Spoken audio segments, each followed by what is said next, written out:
Create with Casey. I'm super excited about today's recipe. We'll be creating some natural wine, which really is just wild fermentation to produce the wine, meaning that we won't be adding any extra yeast to the recipe. Natural wine is a pretty hot topic lately, but actually it's the main way that wine has been produced for thousands of years. We always say that people couldn't just walk to the grocery store and pick out any variety of yeast strain that they wanted back then. They simply had to rely on the yeast that was naturally existing on the outside of fruits. So today we'll be making a mixed berry wine. I've got blueberries, raspberries, strawberries, and red grapes. The rest of the ingredients are pretty simple. We've got sugar, water, and you will need a fermentation tank. I've got a 3-gallon carboy, but if you have a 1-gallon fermentation tank or anything else, we'll be giving the ratios for you to adjust accordingly. I'll also leave a link of some fermentation tank options below. So I'm gonna work on crushing up this fruit real nice. Make sure that you don't wash the fruit. You wanna keep the yeast on it. It's always a good idea to purchase organic fruit. This way the yeast is still there. We don't have to worry about all the pesticides on the outside of the fruit. So make sure you squish, mush, break up the fruit nicely, and then we'll get started on the rest of the process. So since we all have different size fermentation tanks, I wanted to provide the universal recipe that I use for most of my fruit wines.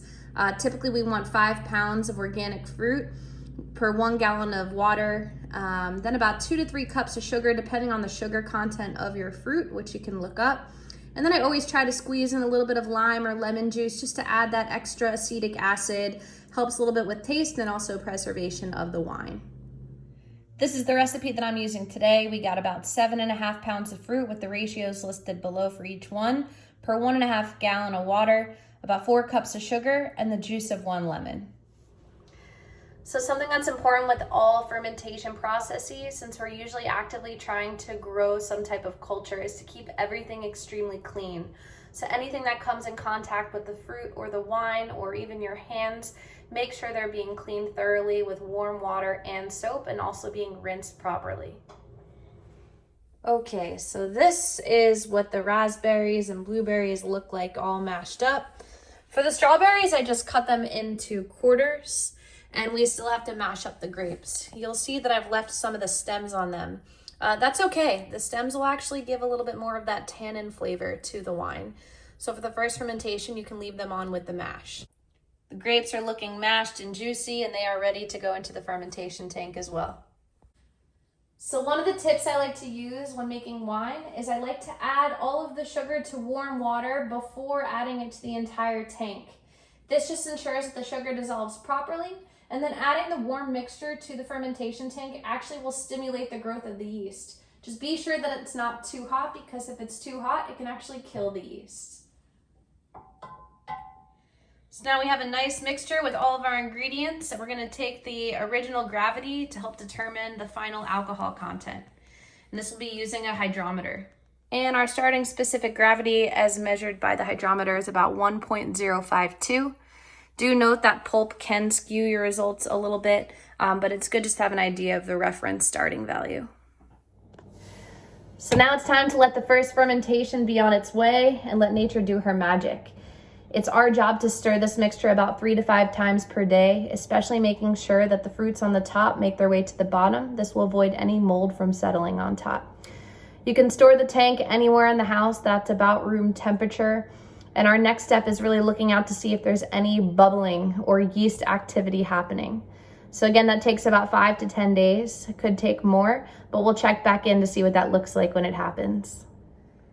It's been about 10 days since we originally created this mixture.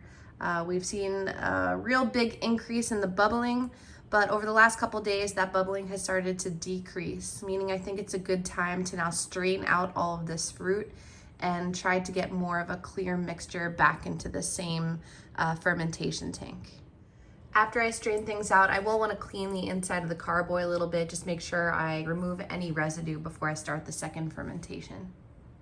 So regardless of how graceful getting the fruit out and the liquid back into a clean tank was, we're now ready to start second fermentation, being sure that you have your air seal on to make sure that the oxygen is staying out. Instructions for these guys will be in any product that you purchase.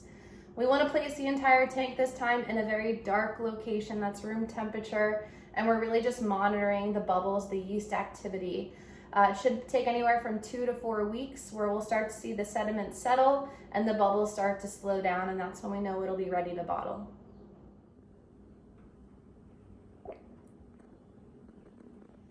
So the last few days we've observed that the wine has stopped bubbling, meaning that fermentation has been coming to an end. It's been about 4 weeks. So now we're going to transfer the wine into the bottles. So we'll go ahead and do that, siphon it out with this tubing. It usually helps to avoid the sediment from also falling into the bottle. So to calculate final ABV, I invested in a refractometer, which is a really nifty tool to make those calculations, super easy to use.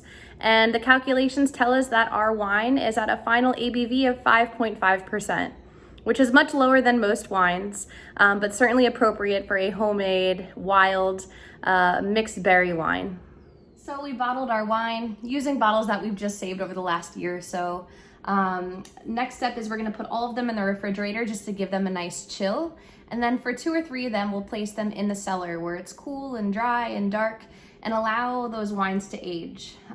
6 months to a year will really allow some of that complexity to come out, and it will also allow for some of the flavors to be a little bit more mellow.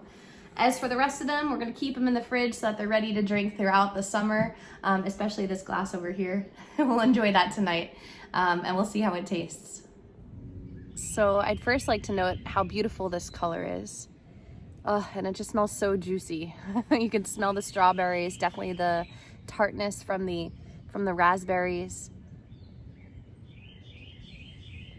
And it's got a beautiful dryness to it, not super sweet, and it's just bursting with all that berry flavor. So amazing. I hope you all get a chance to try out this recipe, create your own wine.